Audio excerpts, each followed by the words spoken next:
That's right. You know what time it is. It's time for another episode of the 7 and a Hook podcast, the world's premier sports betting podcast. Your source for the best information and insight when it comes to sports wagering. We cover it all because you bet on it all. So let's head up to the studio and get this show rolling. Keep rolling, rolling, rolling, rolling. Keep rolling, rolling, rolling, rolling. Keep rolling, rolling, rolling, rolling. All right. Good evening, everyone, and welcome to tonight's episode, inaugural episode, I may add, of the 7 and a Hook podcast, the world's premier sports betting podcast. I am Patrick J. Brooks, a.k.a. Brooksie, along with my co-host, EZ Money, Eric LaFleche. Eric, how are you doing tonight, my friend? I am doing very well, Patrick, for a Thursday, our inaugural show. I think you and I have been in this kind of arena before, but good to get back back on the saddle with my partner in crime, Brooksie. And thank you all out there for listening and tuning in to 7 and a Hook, and let's make some money, shall we? Yeah, that's what this show is all about, Eric. Trying to give our listeners the best information and insight when it comes to sports wagering. And for those that have a little, look on their face like, what is that logo? What does the name of the show mean? Well, the gamblers know, but the casual fans and maybe the, kind of dabbing their feet for the first time listeners may not know. Well, 7 and a Hook. It's kind of a slang term in the gambling community. 7.5 points is 7 and a Hook. And that hook, Eric, it can help you or it can hurt you. Hopefully it helps you more than it hurts you. And hopefully our insight will help you too.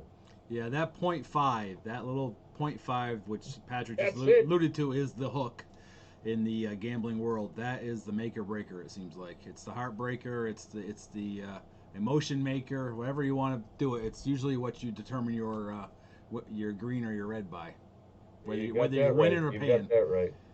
It's your friend or your foe. That's how we look at it. But absolutely. Tonight, it's your friend. So before I want to mention all our socials, because we're going to be really active on social media. We've got a website coming. Eric's working on that, but we do have Twitter handles and Facebooks and Instagram. But I got to quickly mention, obviously the terrible incident last night over in Afghanistan. Latest reports is we've lost 13 servicemen, countless others wounded, and other civilians were hurt and maimed or died. So we're not going to get political. We're just going to say, our thoughts and prayers are with all the servicemen and women over there that are keeping people safe. My co-host EZ Money is former Air Force, so this is near and dear to his heart and his family. So just, on behalf of everyone over there, we're thanking everyone. Absolutely. Yep. Okay. All right. So moving forward here, socials. Eric, where can everybody find us? And like I said, we're going to be very active as the show progresses. 7 and a Hook, the number 7 and a Hook is coming in like a tsunami into the social media world.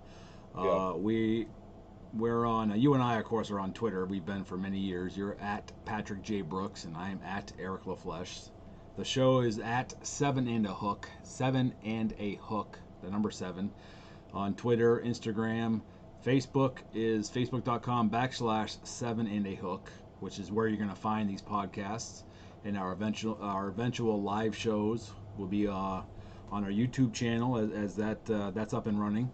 The website, as Patrick mentioned, is going to be up and running. So pretty soon, once the search engines populate, when you type in 7 and a Hook, either the number or the actual SEVEN and a Hook, you're going to come up to all of our social media platforms. Got to give a little bit of time to populate, but we're going to be all over it, Patrick. So, yeah, we're pretty aggressive when it comes to that, but it also takes our listeners to help. So follow us, give us some likes, share us, let's spread the word, because like I say, 7 and a Hook is not just a show; it's going to be a movement. So hashtag 7 and a Hook wherever you can drop it. So.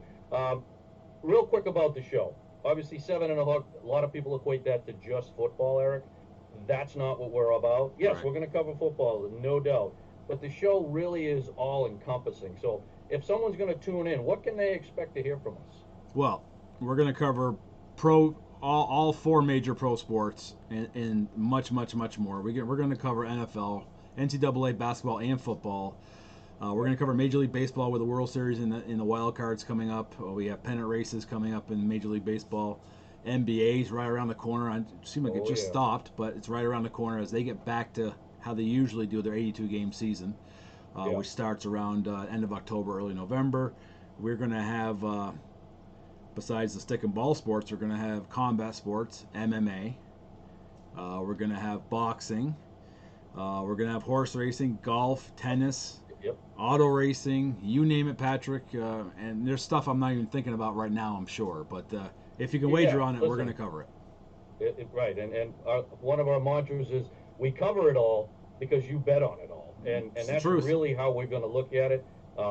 Eric is an avid fisherman, and we were talking last night before, doing a little show prep. You can bet on like the Bassmasters, and who's going to catch the most fish in Lake. You can bet on quantity, you can bet on length, you can bet on weight. You can bet on the day weight. It's incredible. It's all these prop bets that are phenomenal. I love them. Which make gambling that much more fun. So, but again, we hope to give you the best insight and information because winning is a lot better than handing the coin over to the book. So, but anyways, let's jump ahead to tonight's agenda, and we're going to give everybody kind of a quick look at how this show is going to take place tonight. And we're going to start with the college football preview because this weekend, folks, college football is back. Eric and I are stoked. Really looking forward to that pigskin being whipped around again. Not only whipped around again, Eric, but with fans in the stands as of today. I hope that continues, right? I hope it does with the variants. Who knows exactly, but fans in the stands, much better. The game flows better. The game is back to, quote, normal. Going to be pretty cool. And we're going to take a look at, we're going to break down the Power 5 conferences for the NCAA. That's going to be including the ACC, the Big 10, the Big 12, the Pac-12, and the SEC. So, we got a lot to cover in a hour or so program. So, what else are we going to take a look at? Through it, though, right? Yeah, what else are we going to take a look at, though? Well, we're going to obviously the divisions, the conferences, some of the win totals, over and under win totals, and probably give our choice, our picks for who we think is going to win the national championship. Yeah. The segment that we really spend, I guess, the most time on is our GOTW, as I like to say it, our game of the week. Eric and I pick one game each on the board. We break it down, we study it, and we give you our best foot forward. So that's going to be tonight also. And if we have time, we're going to talk a little NASCAR. Again, back to this show being all-encompassing, Eric. This weekend is the Coke Zero 400 at Daytona International Speedway. You reminded me this is the last race before the playoffs start. Going to be one heck of a show down there. So we'll talk about who we like to win, maybe some of the heads-up match, the match-up driving. I mean, the match. Head-to-head drive. Yeah, I'll get it out eventually. But the prop bets, the match races, head-to-head, and then maybe who we think's going to win the NASCAR championship in another 11 or 12 weeks. So. Yeah, lots of storylines coming out of Daytona. They're great, one of the great equalizing tracks, and we'll get into that hopefully a little bit later on this evening. So. Okay, I think we go right to the ACC. What do you think? I think we should go to the ACC. We're going to do our preview, and we're going to do a little bit of picks here. So the ACC is comprised, of two divisions, the Atlantic and the Coastal. And the Atlantic is comprised of Boston College, Clemson, Florida State, NC State, Syracuse, and Wake Forest. And then you got the Coastal Division, folks. You got Duke, Georgia Tech, Miami, Florida, the U, North Carolina, Pittsburgh, Virginia Tech, and Virginia. So I think what we're going to do is we're each going to pick who we think is going to win each division and who ultimately is going to win the conference. Eric, I'm going to start if you don't mind. Go ahead. I'm going to start in the Atlantic Division, and Clemson, to me, is the prohibitive favorite coming out of that division, and that's until someone knocks them off, right? I mean, it's hard to argue that right now. Yes, they lost their quarterback. He's Trevor Lawrence is now he's actually named starter this week to the Jacksonville Jaguars, and we'll get to the NFL in another week or two. But he's gone, but they still have about 16 returning starters on both sides of the ball. So I got them coming out of the Atlantic Division, Eric. Now, I go to the Coastal, and I know a lot of folks are all over North Carolina. They're a really good team. I'm not going to deny that. They have a Heisman candidate in Sam Howell, who's going to probably throw for a lot of yards and be there at the end, maybe getting that Heisman trophy at the end of the year. But I really like, and I'm going to do it again, the U. All right? The University of Miami, Florida. I've seen the U way too many times in the last week. I was talking. I mean, listen, it's almost like you went to Miami, but it's okay. I drove by the school a couple times. Oh, that's close enough. That's about as close as I got. But I really think, I looked at their schedule, their returning team, they got a strong team. So I got them coming out of the Coastal. So Clemson, Miami, there's your two finals, the conference game. Clemson's still the better team, Eric, at minus 800. They win the conference in the ACC. Well, it's very, very hard to argue with Clemson, obviously, in the Atlantic Division. However, I'm going to not do the U, as you like to do. I'm going to pick the Tar Heels, North Carolina, to win the Coastal Division. Okay, yep.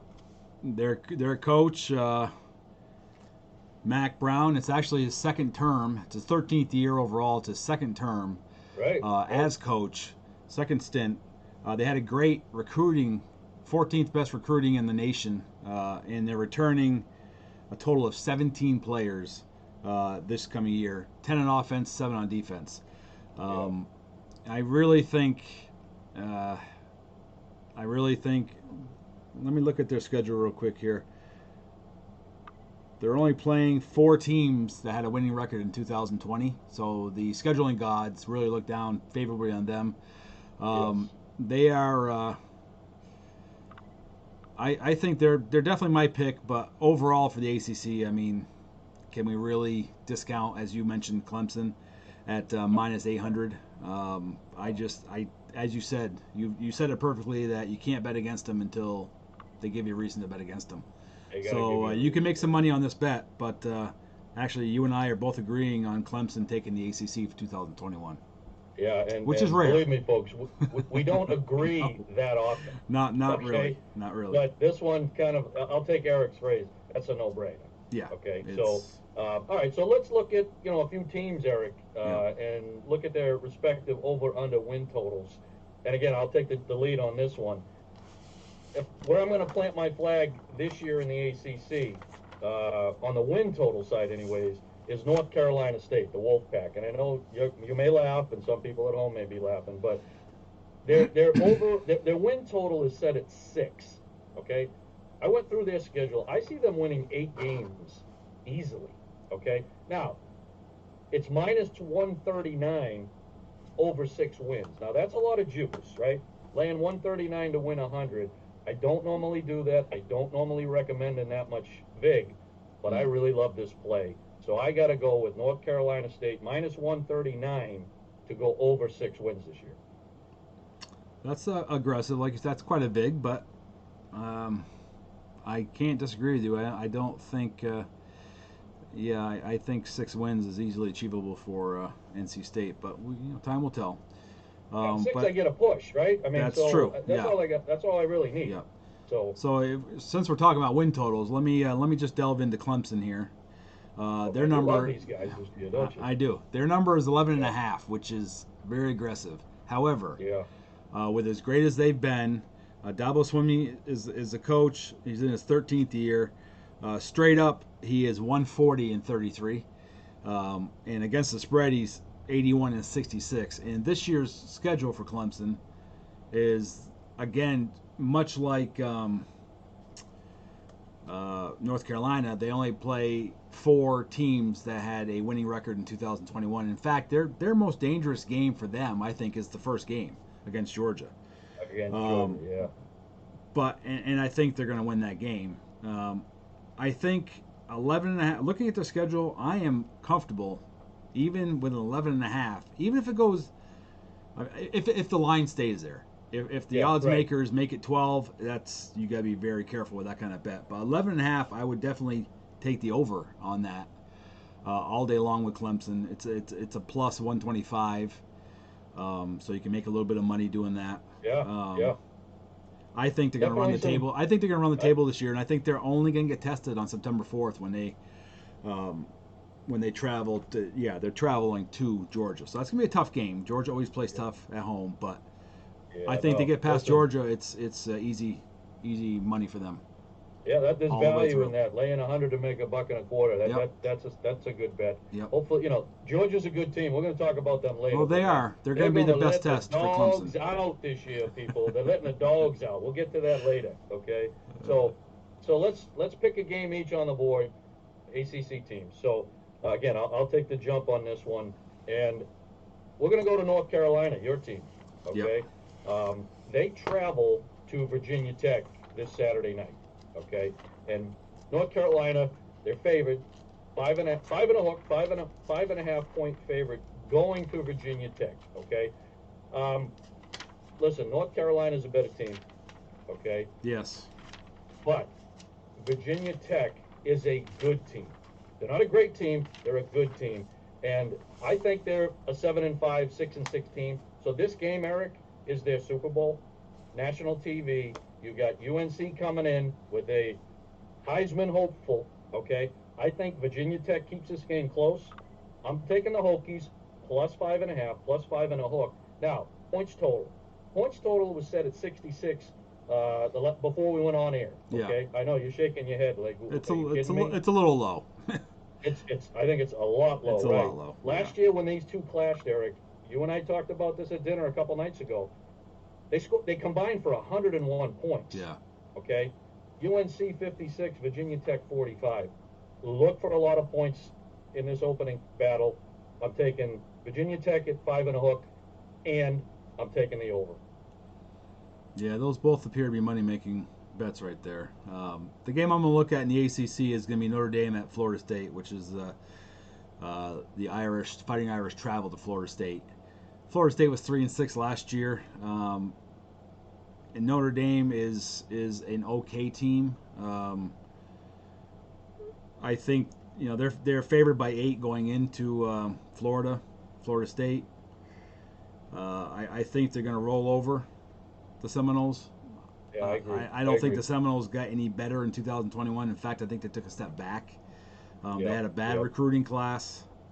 They lost some players. Last year, the game was 42-26 Notre Dame. Yep.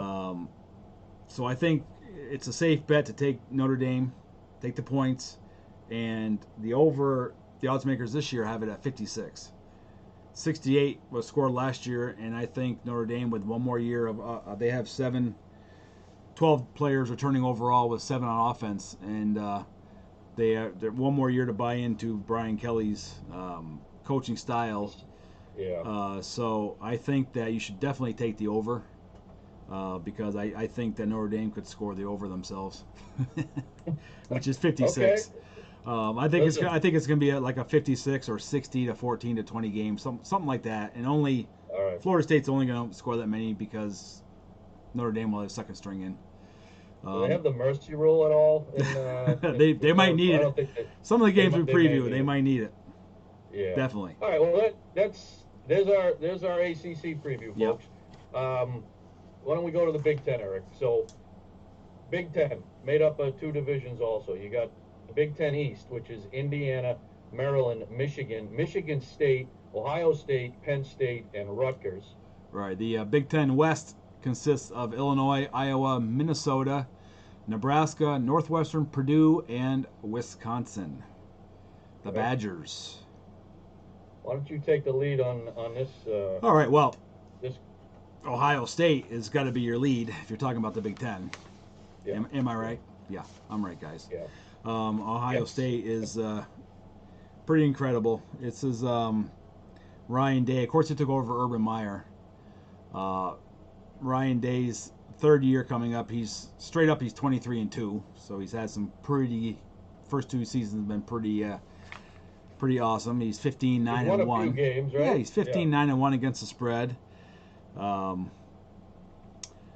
I think, their schedule, they had actually had the toughest schedule in the nation last year. I don't know if a lot of people realize that. And this year, they have what looks to be one of the easiest schedules in America. Amazing.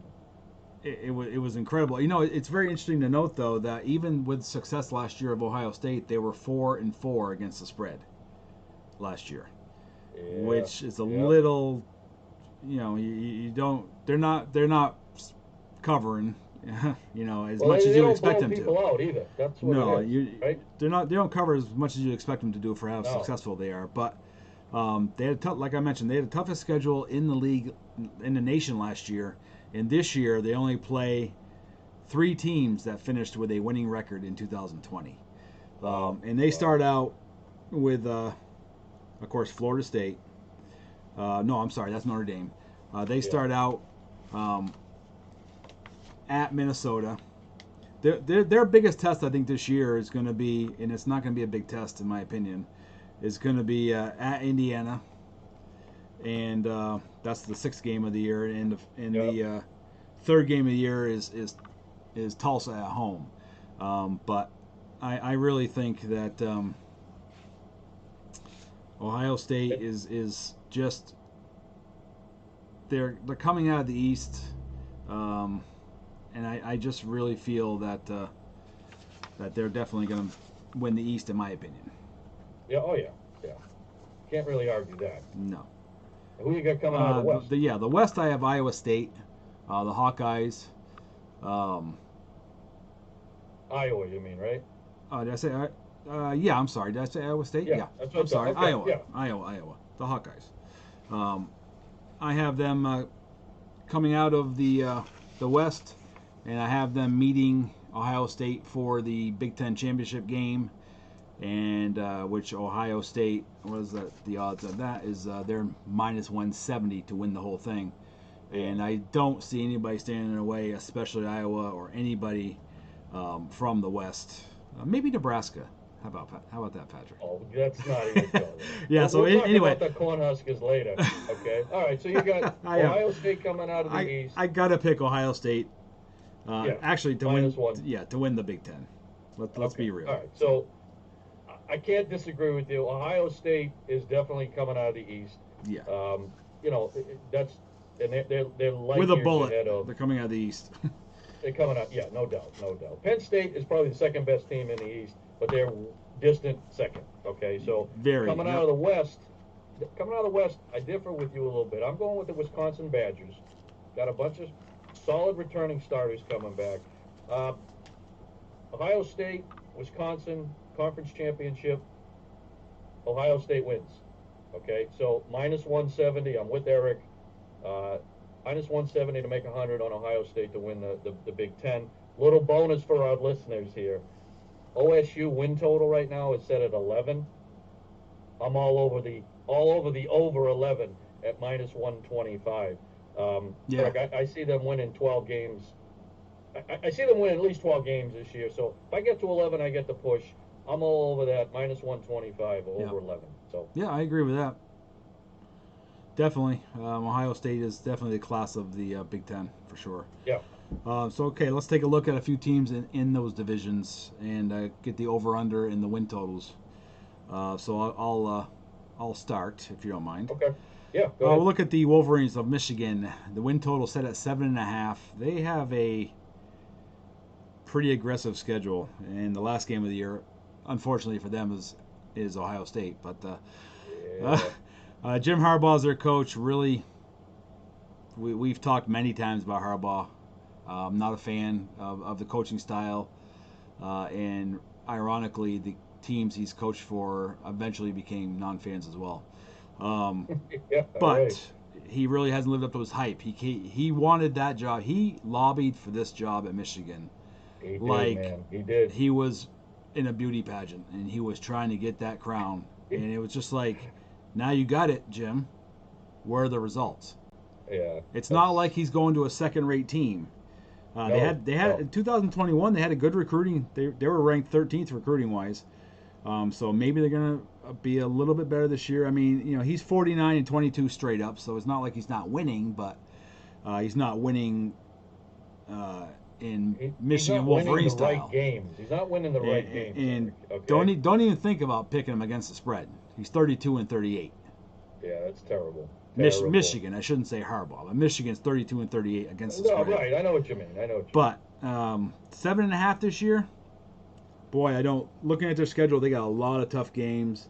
Yeah. Last three, they could lose two out of those last three. Penn State. I'm going to take a look at Nebraska. Okay, and yes, Nebraska is near and dear to your heart. I know you spent some time out there living in Cornhusker country, so 10 don't years. get offended. 10 years, baby.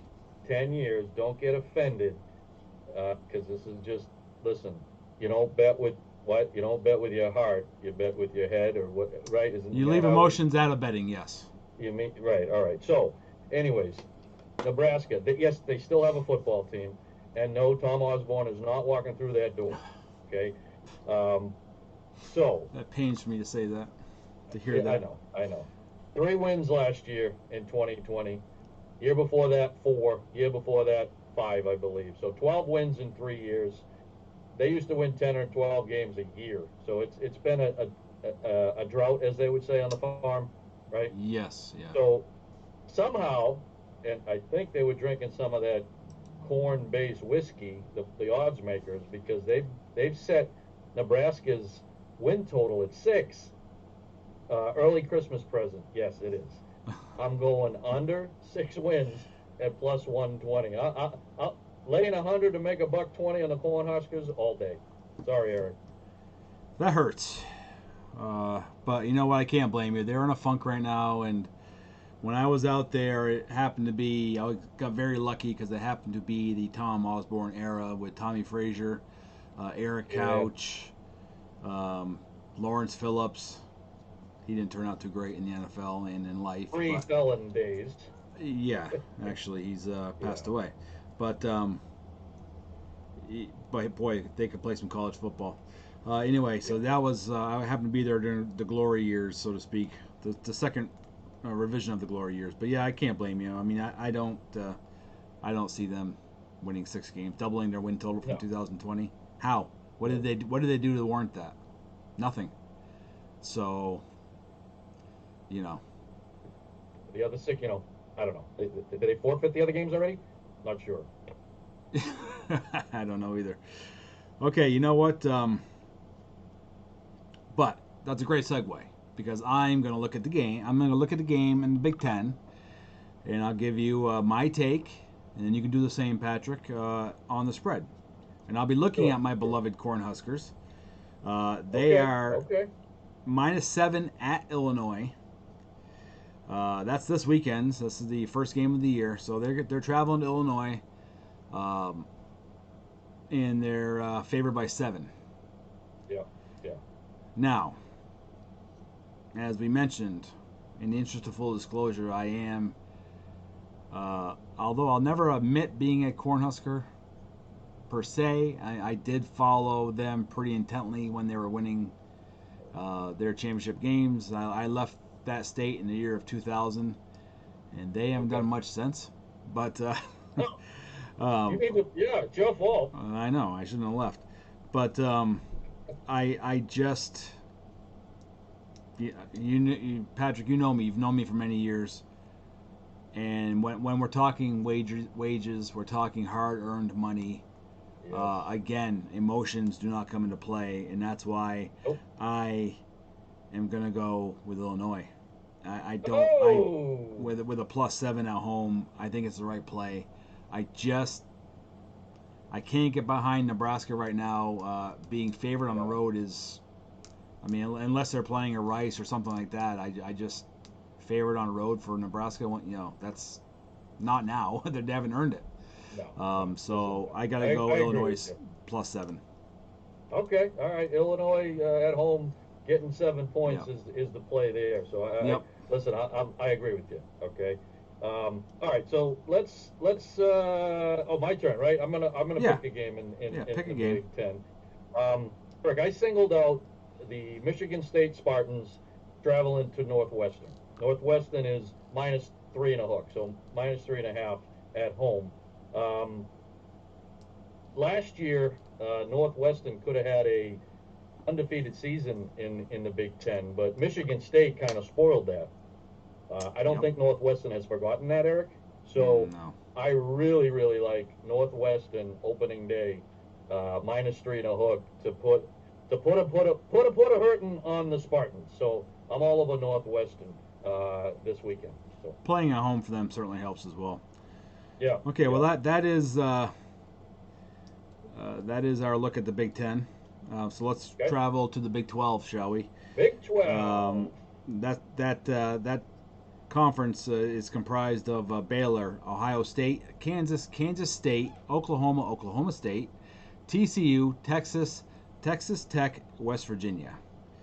Yeah. And there was some big news that you let me in about, so go ahead and tell the crowd out there, the audience, what the big news was. That just is actually a little big news, right? I mean, it's huge news.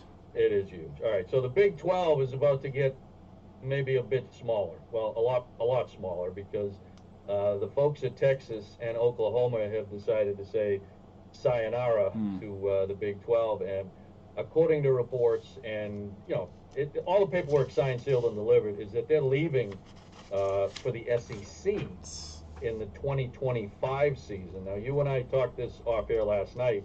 You actually think it's going to happen sooner, and you might be right. I think it's going to happen in less than 3 years, for sure. Yeah. And how strong is the SEC going to be? Oh my goodness. When you get the addition of those two teams, Yeah, arguably the strongest in the Big 12 already. As I say, the stronger gets stronger, and the richer get richer, and Yep. that's exactly what happened. But Yep. all right, so let's look at the conference. This is a little unique because, like Eric said, there are no divisions. Right. It's just one big conference, and they kind of play each other all in like a round robin type of thing. And at the end of the year, top 2 teams play in the conference championship. So I'll take the lead on this one, Eric. The 2 teams I'm looking at to be in the championship game at the end of this season are the same 2 teams that were in the championship game last season, and that is the Oklahoma Sooners. Yep. They're -130 to win the Big 12, and the Iowa State Cyclones. All right, they're +260. Now, last year, those 2 teams met in the regular season, where the Cyclones took the win. They met again in the championship game, Eric, and we know what happened there. The Sooners came out on top. Okay, Right. I think these 2 teams are going to have, again, they're going to meet in the finals of the championship game, but this year we're going to have a reversal. The Cyclones come home with the Big 12 championship at +260. That's a great value bet. Dropping 100 and make 260 on the Cyclones. What say you? Well, I got to agree the top 2 teams have to be Oklahoma and Ohio State. As you mentioned, they had 2 great clashes last year, each of them picking up a victory. Sooners winning the more important conference championship game. Right.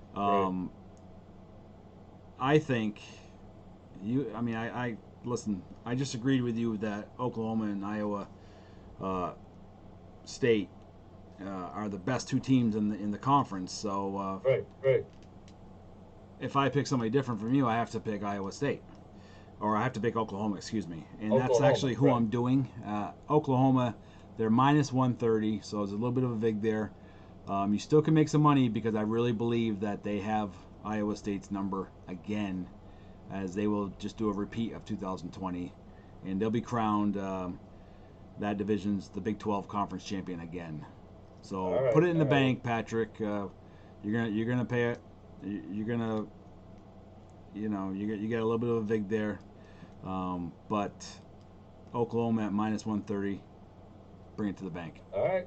Listen, if you're confident, you play it. That's what you got to do. So, all right. So let's look at a couple teams and their respective win totals over and under. I'm going to look at the Kansas Jayhawks. I know I've been I don't know if the bottom feeder is the right word, but Nebraska and Kansas. That's a perfect word. Very descriptive. Okay, so, excellent. But I'm not offending anyone other than the Jayhawk fans. So no. Last year, Eric, 0-9. Yeah. Big 0 goose egg. 0 wins. Okay, unacceptable. I really don't care what level you're coaching at. Yep. High school, college, peewees. I don't know. Pro to win 0 games, you and I could put 10 guys together and win 0 games. Doesn't work. That's why part of the reason why Les Miles was let go, along with the alleged inappropriate behavior with a female student. We won't get into that, but he's gone. Okay, they got a new head coach. Leopold, He comes over from the University of Buffalo, where he joined them 3 years ago, and he's taken them to 3 straight Right. bowls. Yeah. And Buffalo was kind of a nobody before he got there. So this guy can coach. Yeah. All right. Now, it's going to take him a few years because, and I'll be nice, he's been handed a bag of donuts. Okay. So their win total is set at 1.5, and the under 1.5 is minus 195. Lots of juice. I get it. I don't lay that kind of juice. I don't like that kind of vig on a normal bet. This isn't a normal bet. Kansas is terrible. They're going to win one game, folks. South Dakota, their opening game. Other than that, they're going over. I'm laying the 195 to win 100 on the Kansas Jayhawks to win less than 1.5 games. That's an ambitious bet, but we'll see how it turns out for you. Yes.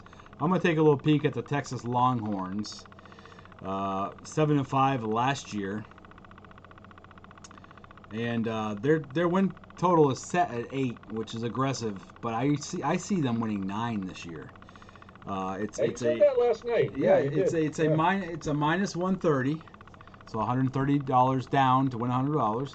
So it's a slight vig there, but their schedule, I just don't see them not winning 9, possibly 10 games this year.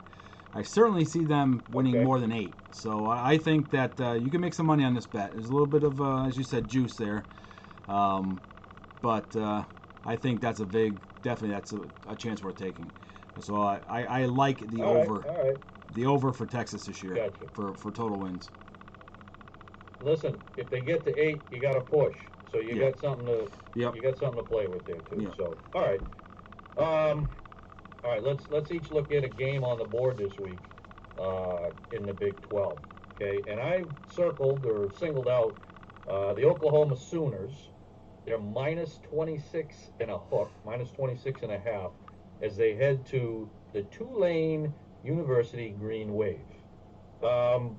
Listen, it's great that Tulane signed this back-to-back, games. This year they're at Tulane. Next year they're going to Oklahoma. They're going to sell out. That stadium's going to be jamming down there at Tulane. Maybe their only sellout of the year, so good for them. Put a little money in the bank. Other than that, Oklahoma and their Heisman candidate, Mr. Spencer Rattler, are going to pick them apart in the air. They are going to annihilate them throwing the ball, Eric. Yeah, I agree. Green Wave get routed. So I'm laying the 26 and a hook. To me, this is a 56-14 type of game. Sooners all the way. Yeah, I think that Mr. Rattler will definitely be padding his stats for the Heisman after that game. I'm going to look at West Virginia, who goes on the road against Maryland. These teams have not met since 2015. But prior to that, WVU won 9 out of the last 10 meetings and went 7-2 against the spread in those meetings. In the previous 9 of those meetings. Yeah, right. Maryland's going to be improved by the end of the year, but this is a season opener. So West Virginia is favored by 3. I think that's a very easy bet to take. They're definitely going to cover that. Even playing at Maryland, they could be playing at UConn for all that. It doesn't matter where they play. They're playing you like Maryland. The Mountaineers. They're playing Maryland. They're just not a powerhouse team. And I think they were 2-3 last year, and I don't think they're going to be, COVID. When we say these folks about the weird records, 2-3, 4-6, COVID played a part in so many teams' schedules that barring another variant that starts to circulate again, hopefully we get full seasons from everybody. But so Maryland only got 5 games in last year. They're 2-3. I don't see them being a very good team. So definitely put the money on West Virginia traveling at Maryland this Saturday. All right. So and they're definitely gonna cover the 3 points for sure. Gotcha. All right. Yeah. I don't disagree with you. Yeah. All right. Let's head over to the Pac-12. Okay. Pac-12, Eric, made up of 2 divisions. You got the Pac-12 North, which is California, Oregon, Oregon State, Stanford, Washington State. And the South is? South is comprised of Arizona, Arizona State, Colorado, UCLA, USC, and Utah, the Utes. Gotcha. Let's pick who we think are going to win each division for the conference. And I will start. Okay. So prepping for tonight's show, I'll be looking at the North Division. Washington Huskies are my pick for sure. Second year, it's second year for Coach Jimmy Lake. They're only playing this year 4 teams that had a winning record in 2020. That seems to be kind of what we're seeing here. Is Ohio State's playing a schedule that has 3 or 4. You know, all these teams, and you can rack up 9, 10, 11, 12 wins by playing that kind of schedule if you have a quote unquote soft schedule. But I think that I just think I have them coming out of the North. I don't see anybody opposing them. As far as the South, the Pac-12 South, I'm a USC guy, and I do like the USC Trojans. And I think they're going to end up battling Washington for the Pac-12 Conference Championship. Huskies are a plus 325. So lay $100 down, get 325 to win the Pac-12 Championship. And I think that's going to make a lot of people some pretty good coin, because that's my pick for the Pac-12. Even at a plus 325, Huskies are the team to watch out in the Pac-12. Yeah, you bet. And folks, he is a USC guy, so again, he's not betting with his heart. Nope. You got to bet on fundamentals in college football. You can't bet with emotions. Take the emotion out. No, absolutely not. All right, so let me look at the North. I differ from you. I got the Oregon Ducks at plus 275 coming out of the North, and I might be going left. A lot of people are going to be going right when it comes to the South, because I got Utah coming out of the South this year. Very consistent team. Last 13 years, they've been in 10 bowls. Now, is it a complete Cinderella story? No. Because even though I have them coming out of the South, and they're going to be playing Oregon in the championship, I still have Oregon winning at plus 275 the Pac-12 championship, Eric. And that will be their 3rd Pac-12 championship in a row. So put your money on the Ducks, 100 to make 275 to win the Pac-12. I can't disagree with that. I mean, I didn't pick them to win, but going for the 3rd, you know, like we've said before, Ohio State and Alabama, you shouldn't really bet against them until they start showing you a reason to bet against them. So that's a pretty solid pick with Oregon winning at a plus 275. So let's take a look now at a few teams in each division, and we'll do the respective over-unders and the win totals and whatnot. So I'll start here with the Arizona State Sun Devils. Of course, Herm Edwards is the coach, and there happens to be some rumors and speculation on some recruiting issues.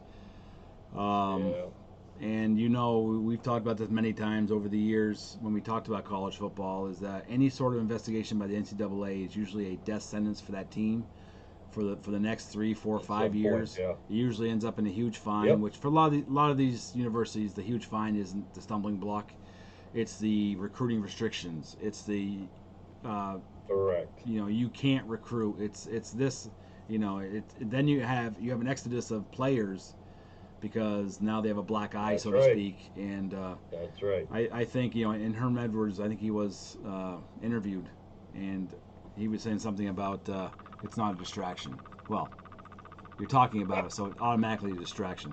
But it is, yeah, you know, and so the future of the program, who knows? But their win total is set at 9, which 9. They were in some avenues and some corners of the sports world a favorite. They weren't necessarily a favorite of ours. We do a lot of due diligence on Arizona State, and I think both of us would agree that we both picked the under at 9. You have a slight vig. It's minus 110, but boy, unless nothing comes of this distraction whatsoever, unless they drop the investigation before 3 days from now, which they're not going to do. No. It's going to be a Not distraction happening. for these kids. I mean, these Yeah. you know, whatever Herm Edwards said, I love him as a coach. It's going to be a distraction. And the fact that you are addressing it in an interview, it's already a distraction. Yeah. So that's Yeah, what I got. I agree. got the under definitely for Arizona State. Take it. I'm going to go with you on that. Yeah. I think you're right. I think that's an underplay. If there's no distraction and they show up, opening day as just the Sun Devils, Mm-hmm. maybe they're an over 9 play. Okay, this is a distraction. They're talking about it. It's all over the news. Yep. It's an under 9 play. I agree with you. So Yeah. I'm going to stay in the state of Arizona, Eric. I'm going to go about 100 miles south down to Tucson, and I'm going to go to the University of Arizona. Now, they got 2 redshirt freshmen vying for the starting quarterback position, which means they really don't have a quarterback. That's exactly what that means. No, Yes. and no disrespect for those 2 young gentlemen, but neither of them have really played. Right. And we're 3 days from the season. They haven't named a starter yet, so Right. you can see where their team is. But again, they got a new head coach, just like the coach that took over for Les Miles at Kansas. This coach was handed again a bag of donuts. So, and on top of it, he has said that he is going to implement a run first, throw second offense, which probably isn't going to be very exciting for the players or the fans. And it might work in a few years. It's not going to work this year, okay? Because that's what we're focused on. Their win total is set at 2.5. I like the under the 2.5 at -110. I'm laying a little bit of the vig, but I think that's the right play. Yeah, I'm not going to disagree with that, for sure. The quarterback by committee kills me. I just whenever I hear that, I cringe because it's like it's exactly what you alluded to. They don't have a starting quarterback.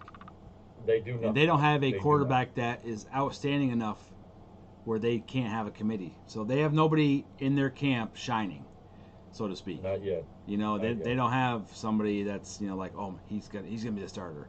If your coach comes out and says, we have we're gonna be sharing quarterback duty, yeah, that's not good.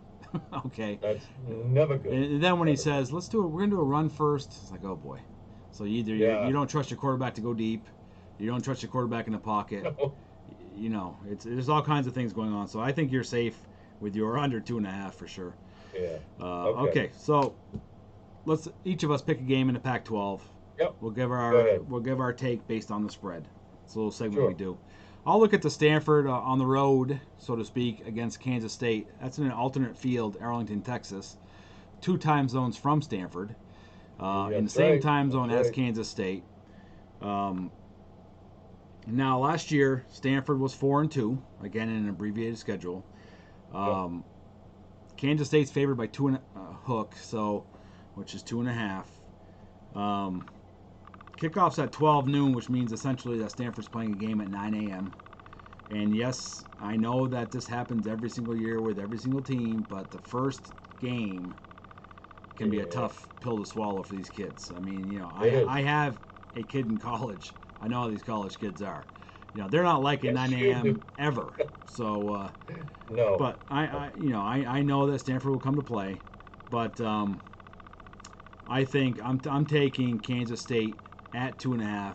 I'm taking them to cover. I like that play mainly because they're playing in Arlington, Texas, which is a neutral field. It's actually a Stanford home game, believe it or not. But it's makes not. No sense, but yeah, it does. I guess they got to designate somebody the home team.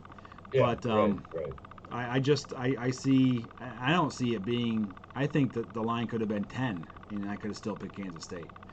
I don't think it's going to be huge. I think it's going to be a pretty good blowout, maybe 38-17 type of game in K-State's favor. So I'm picking them definitely with being favored by 2.5. So the game I took a look at this week in the Pac-12 is Hawaii.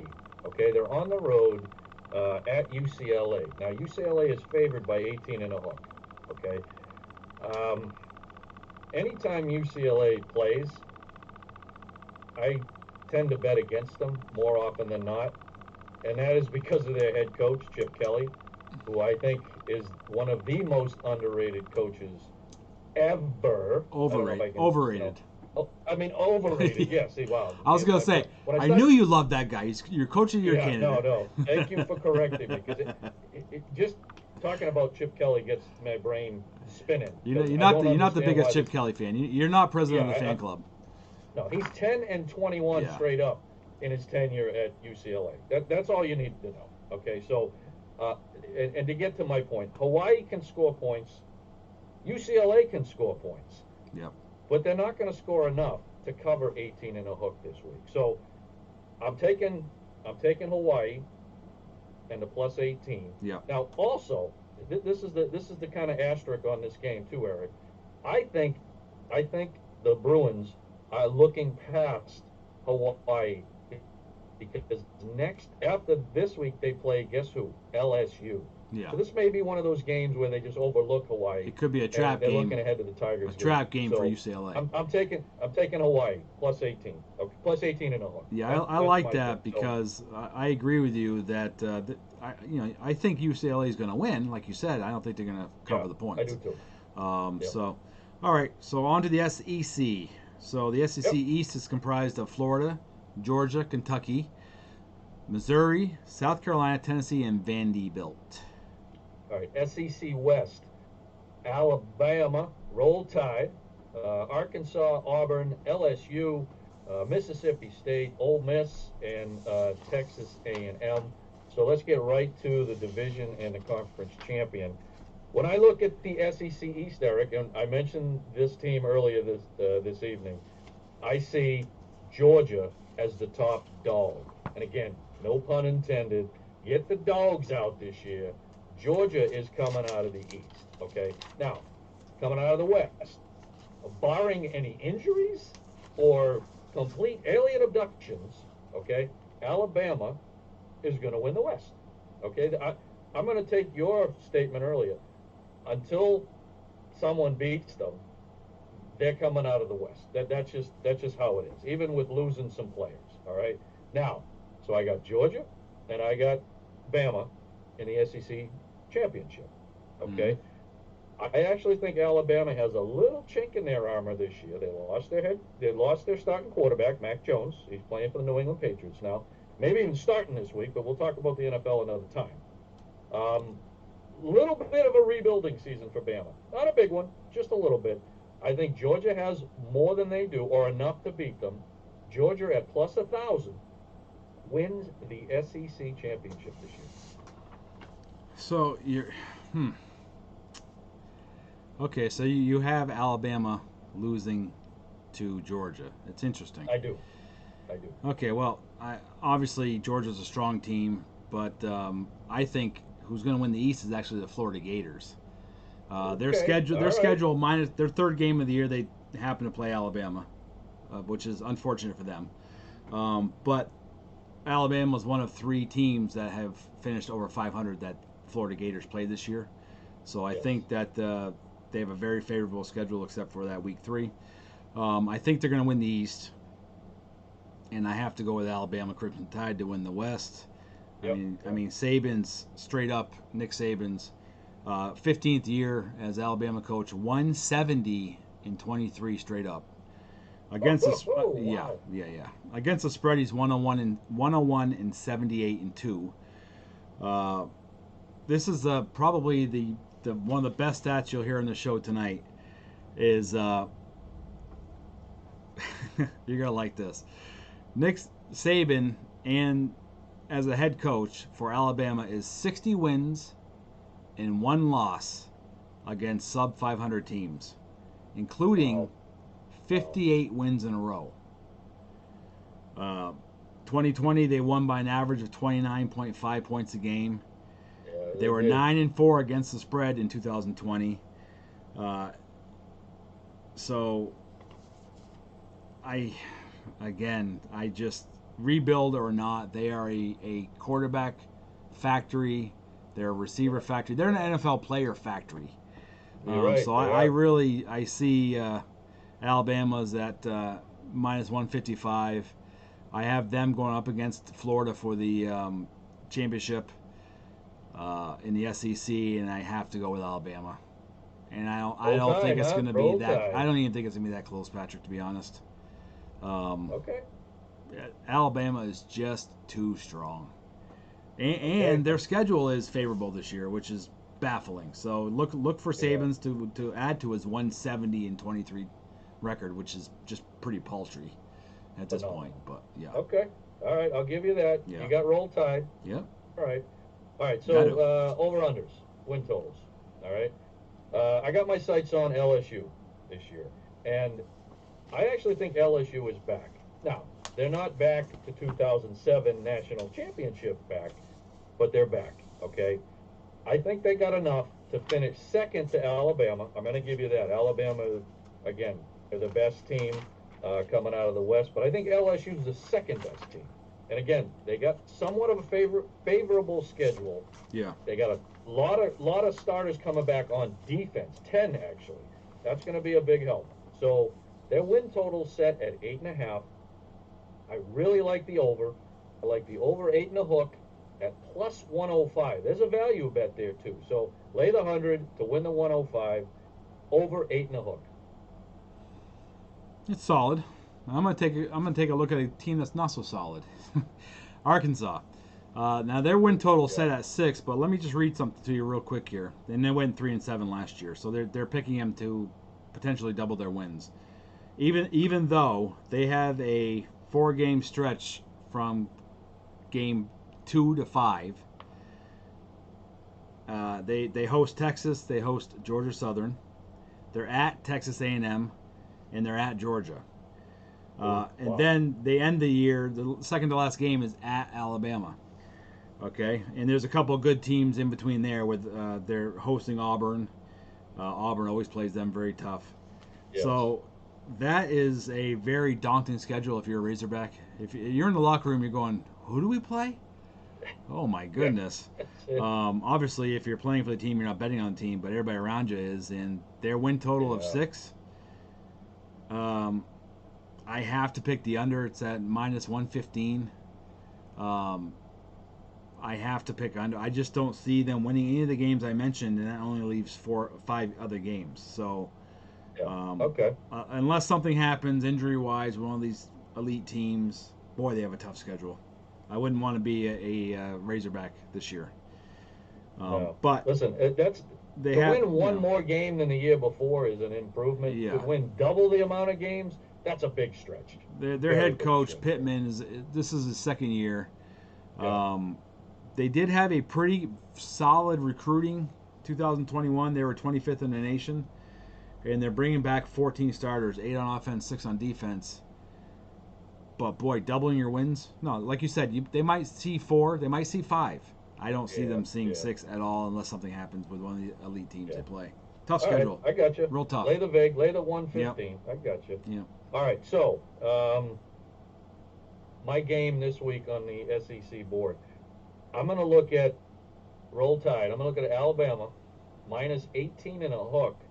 They open up against I know you hate when I do that, Miami of Florida. Okay? And I still hate it. Every time we do it, I still hate it just as much. Every time, and that's why I do it. But that's really not why I picked this game. Listen, Alabama is a better team. Even though I like doing that, I know what team is You're better. A realist. You know that they're a better team. Okay, yeah. But 18 and a hook, heading down to the Canes' home field, that's a big number. Mm-hmm. Okay? Definitely. That place is going to be rocking. Okay? The Canes are going to cover this game. So I like Miami plus 18 and a hook to keep that game closer than the odds makers think. So. Okay. Now, I'm going back to Arkansas for a minute because I'm going to pick up Rice is traveling to Arkansas for the first game of the year. Okay. And Rice, Arkansas, this is one of the games that is going to count towards their win total. If they do not win this game, then they might, as you said, they might lay a bag of donuts this year if they can't win against Rice. Arkansas being a 19-point favorite at home against Rice. Rice is in the Conference USA. It's one of the worst teams in the Conference USA. But it's a big step up for them to travel to hostile territory in the SEC. Again, this is one of those games. There's going to be a handful this year that are going to be over at halftime, and I really believe Rice finished 2-3 last year. Again, an abbreviated schedule. They're going to start 0-1 this year. Arkansas is going to start 1-0, and I think it's going to be a 42-14, 42-10, something in that aspect. They're easily going to cover the 19. Stomping is what you're saying. Basically. Yeah. So, well, I'm trying to be nice, but yeah. I understand. You don't want to offend people too No. much down there because we want them to listen. Yes. That's the key. So, all right. Well, that covers the Big Five. Yep. Big Five conference, the Yep. Power Five. So, now let's move ahead a little bit and let's each take a look at national champions. I'm going to let you have the floor first. Who right. Give me two teams you like, and maybe, I don't know, a little longer shot. Two teams I like. We've talked about them quite a bit tonight. Ohio State and Alabama. Okay. Ohio State's a plus 600. Alabama's a plus 260.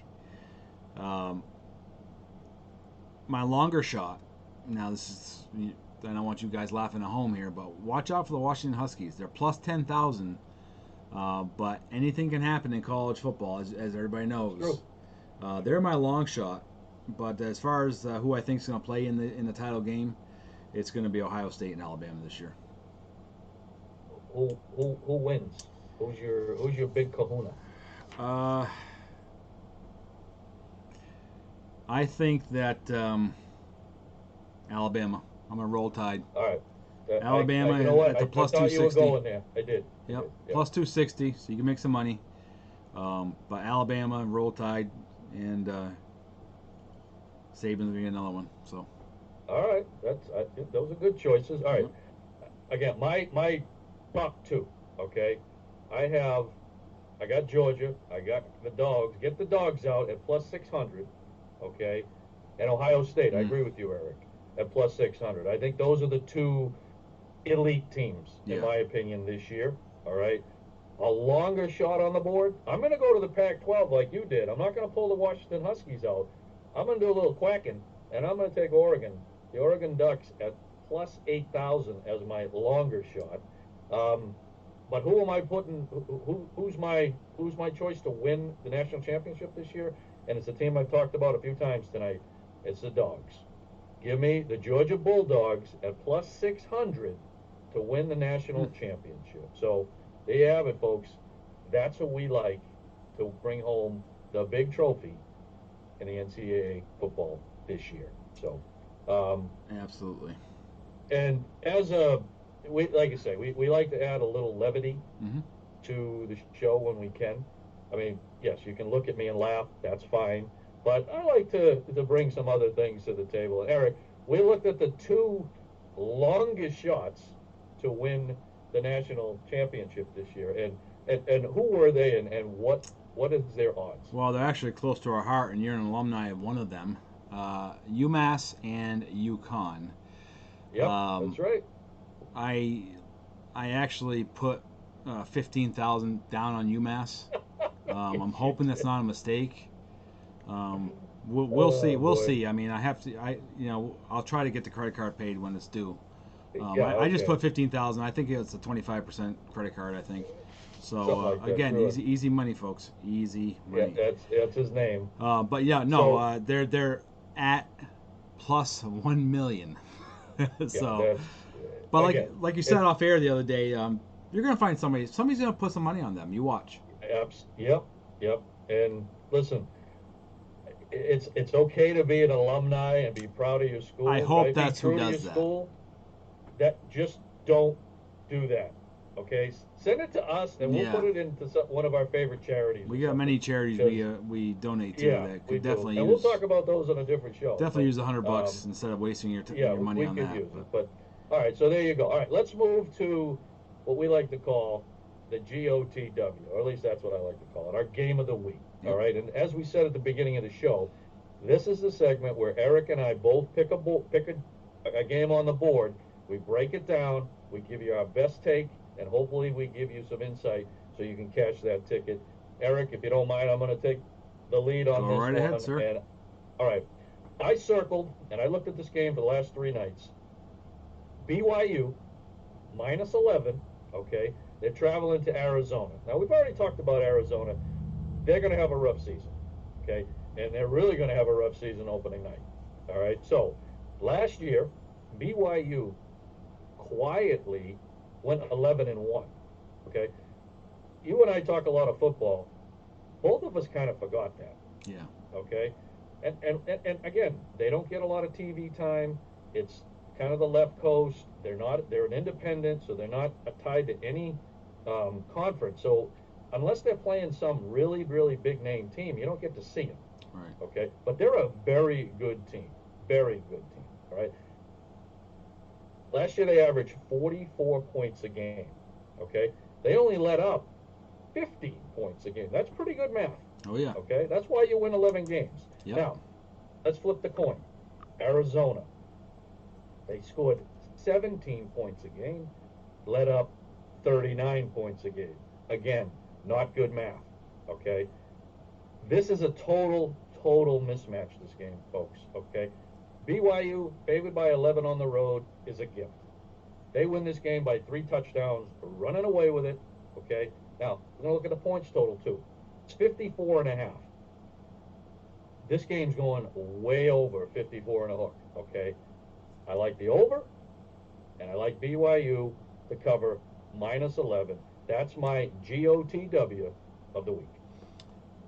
All right, that's going to be interesting to watch that unfold. My game of the week is Fresno State traveling to the aforementioned Oregon Ducks, who you have clinching their 3rd championship in a row as far as the conference championship.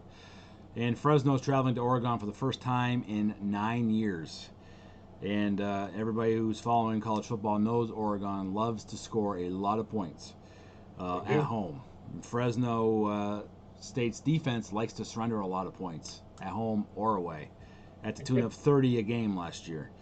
So there's a good chance that Oregon's going to drop a 50 spot on Fresno State this week. And the odds makers have the Oregon Ducks favored by 20 and a hook, 20 and a half at home. Again, this is going to be a bet where you're going to want to put your money down. They're going to cover it easily. They're going to cover it in the first half, in my opinion. And total points, which is just, I don't know what's going on with these odds makers. 61 and a hook for the total points. I see Oregon putting a 50 spot. I was serious. I see them scoring close to 50, if not a little more than 50. Yeah. Oregon's Fresno State's gonna get lucky and have some starters versus non-starters towards the end of the game where they might pick up a couple TDs. Yep. I think the total points should be well in the 70s. So I would take the over on the points and definitely take Oregon State to cover 20 and a hook. Definitely at home against Fresno State. Lots of points are gonna be scored in this game, guys. Good. All right, hey, that's our college football preview. Yes. Okay, that's our game of the week. So hopefully we give you some good insight. Eric, let's turn the page here. We talked about the show being all-encompassing. Let's talk a little NASCAR before we wrap up tonight's show. Sounds good. And we're going to talk about the Coke Zero 400. Going to take place this Saturday night under the lights at Daytona. And this is the last race before the playoffs start. Okay, there's only one spot remaining. One driver's going to make it in the playoffs. The rest of them are going home. That's what makes Daytona the best choice for the last race before the playoffs. And you say it best. This track is the equalizer. Yeah, okay? it's any plate track. I mean, especially Daytona, Talladega. I mean, heck, even Charlotte for that matter. But since they're not, there was a while where they decided it on a road course, and it's just like, you know what? You have drivers that are brought in for one-off, for road courses and stuff. Sure. It's like, I'm glad that they finally are deciding it, or at least this year, and I think last year they did too, maybe, with the Daytona. So there's a lot of storylines going into the 400 coming up, and of course a lot of them. I just think I'm amazed. Austin Dillon sitting 13th, no wins. I don't know. I guess we can let's pick. You know what? Let's just pick 2 drivers who we think are going to win. So go ahead and start, and all right. So I'll follow. my top pick. Let's just call it that. Okay, Denny Hamlin is plus 900 to win the Coke 400. Now, you and I follow NASCAR pretty regularly, and we know that he's a three-time winner of the Daytona 500. I know this is a different race. It's less laps. It's under the lights. But this cat knows how to get around that track, Eric, okay? He's already locked into the playoffs. In essence, you're playing with house money. He's racing for trophies.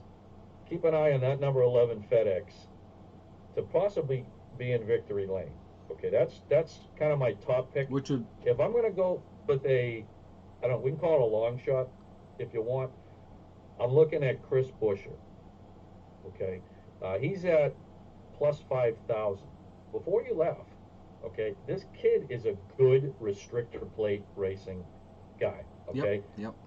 Last year, the Daytona 500, he finished third. Now he's in subpar equipment, but like you said, this racetrack is an equalizer. Yep. If you're with the lead pack in the later parts of this race, you got a shot at winning. So Chris Buescher at plus 5,000 is my long shot. So you got Hamlin possibly winning. It'll be his first win of the year, which is very surprising. He's sitting second in points with no victories, but 13 top fives, which is the reason he's second in points. Right. Of course, to Larson. Right. But my picks, I have to go with Chase Elliott. He gets around Daytona very well. He's got 2 wins this year already, looking for his third, 11 top fives. I have him winning this year. He was a bridesmaid last year, finishing second. Yep. Now my long shot's going to be Matt DiBenedetto. Again, somebody who's winning to get in. He's driving to get in. It's his last shot, same as Buescher, same as a few of these drivers. Chastain, Bubba Wallace, all these drivers are on the outside looking in. A win would get him in. So it's going to be, and that's why this race in particular is going to be really, like you mentioned, it's going to be under the lights. So there's not going to be 120,000 lobsters in the crowds. Yes. So I think DiBenedetto, these guys, Buescher, they could be the show because they have to take chances. And when you're a driver and you have to take a chance, kind of like reminiscent of racing that we grew up with, Thunder Road, the Milk Bowl, segment racing, which is now what NASCAR is all about. You're fighting for points, you take those chances, and it becomes very exciting for the crowd. But my long shot is Matty D. Takes care of his equipment. Like you mentioned, he's not in the best equipment. But I think that a win for him this year in this race could possibly secure him a ride for next year because he's on an island for next year. And this guy takes care of his equipment. As you mentioned, he's good at plate tracks. And that's only because he takes care of his equipment. He doesn't overdrive. That's the biggest thing you can do as a driver in subpar equipment is try to make your equipment on par with the Gibbs, with the Hendricks, with those type of teams. That you're not there. So you are racing their last year's cars, which is true. The Doherty Racing, the other independent racings, they're buying Gibbs and Hendricks last year cars. So you're not in that kind of equipment, but Matty D knows that. So this could be a race where you do see him in victory lane, but he's my long shot for the Coke Zero 400 this year. Okay. All right, there you go. All right, so let's head to the head-to-head driver matchups, which for whatever reason I couldn't say earlier tonight. But I love these prop bets. I really do. Yeah. All right, the driver matchup that I am looking at, or I circled for this weekend, Eric, is Kevin Harvick versus Eric Almirola. They're both teammates, okay? They're both locked into the playoffs. This is kind of like bragging rights because they're on the same team, Stewart-Haas, right? So, again, bragging rights in the garage. That's what this is all about.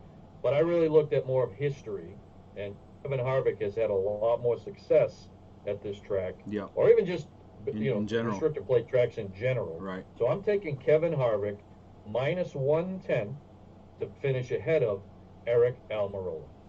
Another surprising to jump off of that topic. Another surprising thing you look at is that if Harvick returns to victory lane in Daytona, it'd be his first victory this year. Usually Happy Harvick hard to believe. is in his looking for his 4th or 5th by this time. Yeah. He's got a goose egg this year, but he's got 6 top 5s, so he's sitting in 9th in points. So my head-to-head this year, or this race, is going to be Stenhouse Jr. versus Michael McDowell. Of course, McDowell won the 2021 Daytona 500. Very improbable. The stars aligned for Michael McDowell, who we've interviewed a couple times. Good guy. Well, yeah. Stenhouse Jr., he can't seem to finish a race to save his life, even though he's in 18th spot in points. Believe it or not, he's one spot ahead of McDowell. And that's because he's only got 1 top 5. McDowell's got 2 top 5s, of course, with the win. So that tells you Stenhouse or McDowell's had some rough finishes after the 500. But I'm going to take McDowell. He's minus 105. I'm going to take that to he's going to finish ahead of Stenhouse. So minus 105, just a slight vig there. You lay 105 down to get 100. But I think that's a sure bet. He's going to finish ahead of Stenhouse. I mean, he's going back to a track he won the biggest race in NASCAR at. So. Yeah, and Stenhouse can't finish a race sometimes to save his life. I agree. Yeah, so, yep. Not sure what happened to him between leaving the Xfinity/Busch series and making that jump to Cup. But I think you said it one night we were having some dinner and prepping, is that it's like AAA to the big leagues. Oh, yeah. He just hasn't made that adjustment, right? Everything at the pro level is bigger, stronger, faster, and you're when you're in the Xfinity division, which of course would equivalent to AAA in baseball or whatever, D League in the NBA. You can dominate and still be a mediocre driver on the next level, and that's what Stenhouse did, back-to-back Xfinity championships. I mean, he's had some mild success up in the big leagues, so to speak. But boy, recently it's what have you done for me lately, and not much. So I'm picking McDowell to finish ahead of Stenhouse. All right, let's look ahead and let's take a look at the championship odds as we sit right now. Okay, I'll let you go first, Eric. Who you got raising that trophy at the end of the season? I've got the young man going back-to-back 2020, and now he's going to be 2021 champion. Of course, that's Chase Elliott, the number 9 for Hendrick Motorsports. He's a plus 700. Definitely a moneymaker. I see him going back-to-back. I see him when push comes to shove, and he's another kid. He's a young kid. We've seen him race since he was 12 or 13 years old. Bill Elliott's his dad, former champion, so he has championship pedigree. I just see him. He takes care of his equipment. He's very respectful driver. He has the respect of the veterans already, which goes a long way when push comes to shove, literally on the racetrack. So I got Chase winning, going back to back. Okay, all right. I'm gonna go with his teammate. Okay, I am gonna go with driver of the number 5 Hendricks Chevrolet, and that's Young Money, Kyle Larson. He is the hottest driver on the scene, and I'm talking racing scene, because every time he jumps in a hot rod, I don't care what he's racing, he's the wheel man. Winning. He's the wheel man. So sure. He is at plus 300 right now. I think that's a great value bet before we head into the playoffs. So I'm putting 100 on Young Money to cash a $300 ticket when he holds that trophy up high at the end of the year. So, and you can tell what the odds makers think of Young Money, because he's a plus 300 and Chase Elliott's a plus 700. They like Larson just a bit more on that. So Larson's got 5 victories this year. He's got 14 top 5s. I mean, he's made that number 5 shine. So he has. All right. Well, you know what? I think we probably should do our closing segments and get out of Dodge here. Patrick, what do you think? Yeah, I think, made it through our inaugural show. Yes. Truly appreciate everyone that's tuning in and reaching out to us. Like I said, we're going to be promoting the show everywhere and anytime we can. So, again, thanks for listening. We'll be back on with another show early next week. We're going to do a little AFC East preview, so be ready for that. And as we like to say here at 7 and a Hook, may your bad beats be small and your big wins be monster.